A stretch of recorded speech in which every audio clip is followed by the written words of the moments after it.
Hello, BJJ listeners.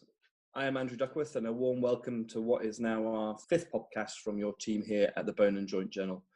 I'd firstly like to again thank all of our readers and listeners for their continuing feedback we have received so far regarding our podcasts, as well as the authors who have agreed to take part over the past few months. As many of you know, we've already covered a range of topics so far in the series, including the management of open fractures with Professor Matt Costa, the role of robotic unicompartmental knee replacement with Professor Faris Haddad, as well as last month's podcast on DDH screening with Dan Perry and Alex Arbold. We do hope the podcasts are improving the accessibility and visibility of the work we publish here at the journal, for both you as the readers and listeners, as well as for our authors. So over the next 15 or 20 minutes or so, we will cover a range of aspects for the chosen paper or topic, emphasizing the important points and the key findings from the work and how these could fit into your everyday clinical practices. We also hope to give you a behind-the-scenes insight into how the authors have developed the study or work and give them an opportunity to put forward the important conclusions from their study. So as part of our podcast series, we plan to utilize the invaluable insight of guest interviewers for select papers, as we did recently for our February podcast on giant cell tumours with Sam Patton and AJ Puri. So today I have the pleasure of welcoming our second guest interviewer, Iain Murray, who is my colleague here in Edinburgh, and also our associate editor for knowledge translation here at the BJJ. Welcome, Iain, and thank you so much for joining us. Thank you, Andrew. Iain and I have a real privilege today of being joined by Dr Scott Rodeo, all the way from the Hospital for Special Surgery in New York, to discuss the topic of his instructional review paper entitled Cell Therapy in Orthopaedics, Where Are We in 2019, which will be published in the April edition of the Bone and Joint Journal. Welcome, Dr. Rodeo, and a big thank you for taking the time to join us. Oh, thank you. It's a pleasure to come on and try to share some information. Great. So without further ado, I will hand you over to Iain and Scott. Thanks, Andrew. So in this podcast, we're going to discuss biologics and cell therapy, specifically touching on some of the controversies highlighted by Scott in his excellent review. So to set the scene, Scott, can you tell us what is meant by the term orthobiologics? Because it's something we're hearing more and more about. Yeah, it's a bit of a catch-all term, but it generally refers to the use of techniques and things like blood-based products and cell therapy to augment the biology of tissue healing. And a lot of this relates to connective, soft tissue healing, soft tissue such as tendons, ligaments, cartilage, meniscus, all these tissues that have inherently poor healing capacity based on either poor vascularity, deficiencies in cells, or cell function. So all these types of tissues that we take care of in a lot of our orthopedic injuries that have inherently poor healing potential. So the use of this so-called orthobiologics really refers largely right now to blood-based products such as platelet-rich plasma or various types of cell therapy. Great. And why do you think we are having so much interest in these approaches? As mentioned, we have a lot of the tissues, a lot of the injuries we take care of have inherently poor healing potential, whether that's bone with non-unions or delayed unions, or certainly connective tissue such as tendon, ligament, meniscus, cartilage. These tissues have an inherently poor healing capacity, and a lot of these injuries occur in young, active patients who desire to get back to an active lifestyle. So tremendous attraction as far as the ability to augment the biology. We can optimize the mechanical environment as far as our sutures and our implants and the biomechanics, but the whole other part of the equation is the biology of healing. How do we augment the biology in a lot of these tissues that have inherently poor healing capacity? And that poor healing capacity may be due to deficiencies in cell number, in cell function, deficiencies in vascular supply. These are often in harsh environments mechanically, inside the joint where these tissues see high load. So this combination of factors leads to tissues that have inherently poor healing capacity. Furthermore, these are tissues that accrue progressive degenerative changes over time, tendinopathy, osteoarthritis. So these certainly provide a very attractive environment for the ability to augment the biology of tissue healing. Yes, and more of our patients are asking about biologics, and much of the media hype that surrounds it has come from celebrity athlete endorsements. In fact, you clearly have significant experience treating professional athletes, particularly as head team physician for the New York Giants. In your center, are biologic therapies frequently being used to treat these elite athletes? And are the approaches you're using different to your regular clinical practice? Yeah, that's a great question. Certainly does come up a lot from our pro athletes to our everyday, so-called weekend warriors. We use these therapies sparingly, not on a regular basis by any means. You kind of look at the evidence we have. There are some early emerging data for the use of, say, platelet-rich plasma, as an example, for treating symptoms of knee arthritis. There's a little early data on the use of PRP for treating chronic tendinopathy. So in those settings, we've used these biologic approaches in a sparing fashion. But I think we need to really educate our patients as to what we know and, importantly, what we don't know. Because a lot of these treatments have great potential, but the data is often mixed at best or incomplete. But so we do use these, but sparingly. And PRP is probably the most commonly used. Cell-based approaches, whether that's a cell formulation from bone marrow or adipose, is used much less commonly. That's a little harder to do in the clinical. In my own practice, I've used cell therapy only right now in clinical trials at the time of surgery. So it's an area that continues to be of interest to our patients. It's asked about all the time. I think we need to kind of jump in carefully and really rigorously and educate our patients about what we know, what we don't know. I think it's okay to use. A lot of these therapies are autologous. They're safe. It's important to really have an informed decision or in the discussion with your patient, really educate your patient about risks versus benefits and what is known versus what is not known about a lot of these therapies. No, I agree. That's very important. So if we turn specifically to cell therapies, the terminology is extremely confusing. And many of our readers will have noticed a vogue moving away from the use of the term stem cell, because that has a very specific definition. Are you able to guide us through this confusing terminology a bit, Scott?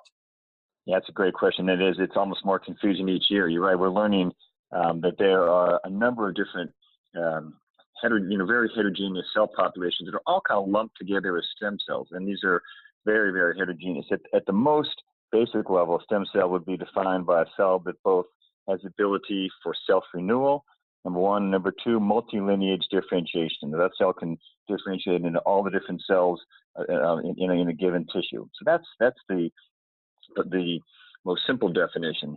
But the cell formulations used, whether it's from bone marrow, from fat tissue, from adipose, from amnion, placenta, these are all very, very different and very heterogeneous. And so clearly the field needs much more refined, detailed ways to characterize these cell populations. Ultimately, we'll use proteomics and transcriptomics, and we'll look at gene expression or expression of certain proteins or how cells act in a functional assay to really characterize these very heterogeneous cell populations, because they are all quite different. And it is confusing. And it's confusing to us as physicians. It's confusing to our patients. So I think it's just, as clinicians, we need to try to really understand these nuances and don't lump all these cell formulations together just as quote-unquote stem cells. Just understand that there's a lot of variability. We're still trying to learn about this variability and ultimately understand what cell formulation is optimal for a given tissue. There's no way that one size fits all. The optimal formulation for treating arthritis is likely different than the optimal formulation for tendinopathy, as an example. So we really need to, look at these definitions and further refine these definitions and have a much more detailed way to characterize these cell populations. Oh, absolutely. And unfortunately, it seems that this ambiguous nomenclature is being exploited somewhat by many of the companies that are seeking to sell their product. And using the term stem cell often misrepresents the formulation. So I absolutely agree. It's very important that any user, or whether that be our reader, really tries themselves to interrogate what the preparation actually is from the information that's given. Yes. So in which settings, you touched upon osteoarthritis and tendinopathy. Is there any particular settings that you feel cell therapies are most likely to make a difference to our patients in future, Scott? I think, broadly speaking, you can start by just, any of these connective tissues that have inherently poor healing potential. There's a little data right now as far as treating symptoms of arthritis. So I always tell patients these formulations have some early data to suggest that they are symptom modifying. Whether they are structure modifying is more of a leap and is less known. So that is to say, we can treat symptoms, say, of knee arthritis, but do we really regenerate tissue? Well, there's some early emerging data that maybe we can with laboratory purified stem cell populations. So symptoms of arthritis would be one area. Number two is a little bit of data on the use of cell therapy to augment healing of the rotator cuff, continuing rotator cuff repair. Again, a lot of this data is early, and we clearly need more data in this area. But certainly, broadly, tremendous potential for tissue repair. But again, we need more data. We need to really understand, what is the biologic target we're trying to treat? Are we trying to improve cell proliferation or matrix synthesis or vascularity? Those are all very different goals. And the appropriate formulations, type of cells and dose of cells is likely going to be different based on what we're trying to treat. So, different biologic targets, different treatments. Again, this one size does not fit all. And that's why we need a much more refined understanding of what we're treating or putting in the patient. Ideally, we can match the desired biologic target, the tissue we're treating, with the optimal cell formulation. Until we know that, we're kind of, flying blindly here. So that's where we need more research. But I think I'd say it's currently right now, little data for using cells in arthritis and tendon repair. Absolutely. Though that's a great call to action, that we need more quality data. It's a very difficult area to study, isn't it? Because of this heterogeneity. And so comparison between studies is often difficult. Are there anything that you think we can do as a group to try and move the field forward in terms of research? Yeah, that is what we need. And I think the single biggest challenge in this whole area is a heterogeneity. When you study any other therapy, any drug, you gave drug X at concentration Y, or the patient did this particular exercise. Whereas the treatment with biologics, it's all different. My PRP is different than your PRP. In fact, my PRP made today is different than my PRP made tomorrow. So we need to characterize what are we putting in the patient. We need, ideally right now, what I encourage clinicians to do is optimally we take a small sample of what we put in the patient and bank it. Send it keep it in the laboratory where we could ultimately look at the composition, the biologic activity. Now right now we don't know what to look at. One could do a host of very expensive tests, and so right now in our own practice we're just banking these specimens. Optimally, we need to identify one or two sentinel markers of quality, of potency, so we can eventually measure what we're putting in the patient and relate that back to the outcome, the clinical outcome, the imaging outcome. Only in that way can we start to understand what works, what doesn't, what is the optimal formulation or cell type for a given condition. So I encourage clinicians, if you're using these therapies, which is very reasonable, again, they're used commonly, they're generally safe, and there is great potential. But if you're using these therapies, at least put your patient in a registry if possible. Follow that patient's outcome. And optimally, again, if we can record what we're putting in the patient, at the very least, identify what cell formulation you're using, what the source is, and that's how we'll move this field forward. Absolutely. Yes, it's hard to imagine a medical trial where the researchers or the patients don't know the dose of the drug they're being given in that trial. But certainly it seems that some of the studies we've had in biologics, although well-meaning, because of that heterogeneity, it's difficult to go back and even see what the patients have received. Exactly. At the most fundamental level, it's the most basic question you want. You need in any study. What was the patient's treatment? And if we don't even know that, it makes it hard to go determine outcome and make conclusions. Yeah. I like your points there about the responsible use of biologics by individual users.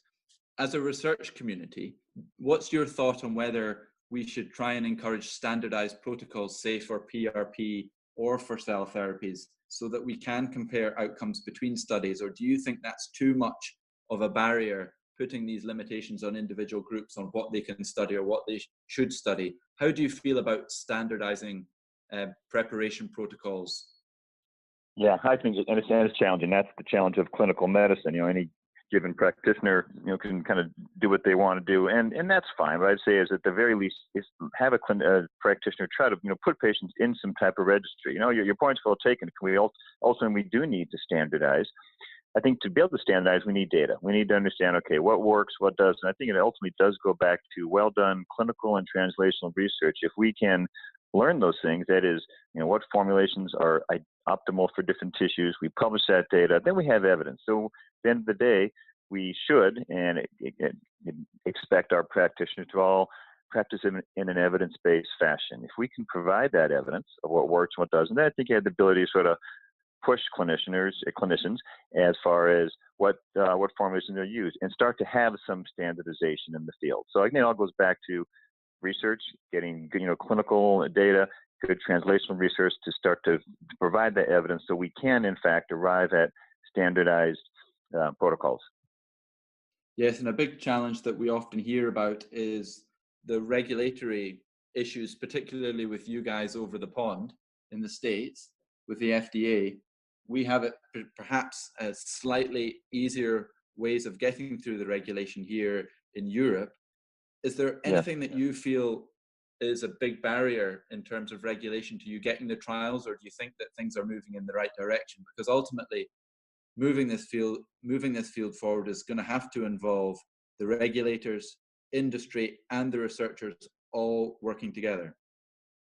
Absolutely. Yeah, I couldn't agree more. And I think we're moving in the right direction. The head of the FDA now in the U.S., a new individual the last 2-3 years, I think has taken a very responsible approach here, where kind of a two-pronged approach. At one time, they're trying to really crack down a bit, if you will, on unscrupulous use, on the indiscriminate use of a lot of these therapies, because there is unfortunately some indiscriminate use. The marketing is way ahead of the science. So on one hand, they're trying to crack down on the indiscriminate use, but at the same time, pave the way for legitimate therapies to come to trial. So actually to kind of make it a bit easier for legitimate companies and centers to proceed to FDA-approved trials. So I think we're going in the right direction. I think, the regulatory environment continues to evolve. I think that the scientists need to work with the clinicians and the regulators. And as you say, you framed it very nicely, it needs to be a team approach. You need the clinician, the scientist, the industry representative, and the regulatory individuals to work together. And I think we have that environment evolving here. I think this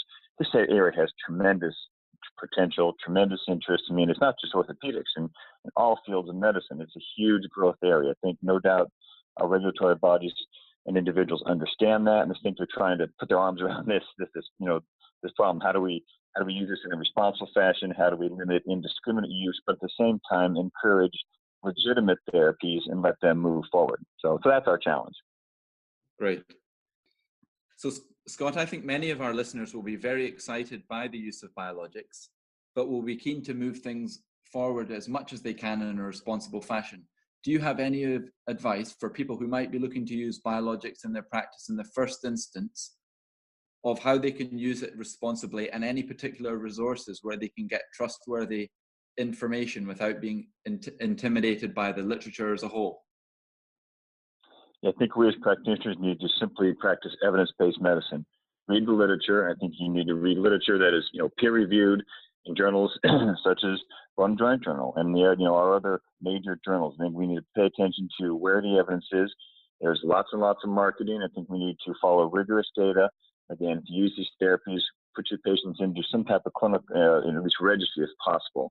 And that's hard to do, admittedly. But even at the simplest level, follow your patient's outcome, collect imaging and clinical outcomes data. If you have the ability to bank a small specimen, fine, or at least record what type of cell formulation you're using, or it's a blood-derived product such as PRP.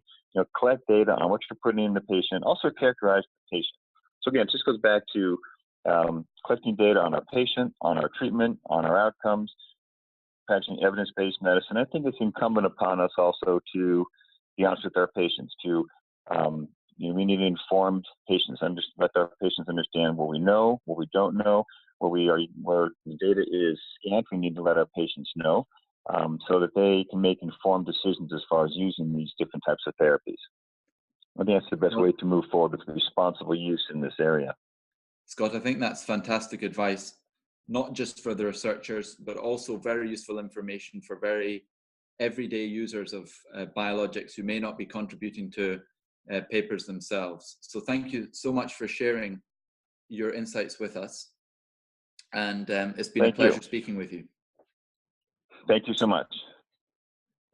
Thank you, Scott. Ian and Scott, thank you so much for a really excellent and informative discussion. And congratulations, Scott, on a really excellent paper. I would encourage all of our readers and listeners to not only obviously listen to the podcast, but to read the paper itself. It's a very informative about the field itself and the challenges that it faces. So to our listeners, we do hope you've enjoyed joining us, and we encourage you to share your thoughts and comments through Twitter, Facebook and the like about what we've discussed here today. And thanks again for listening.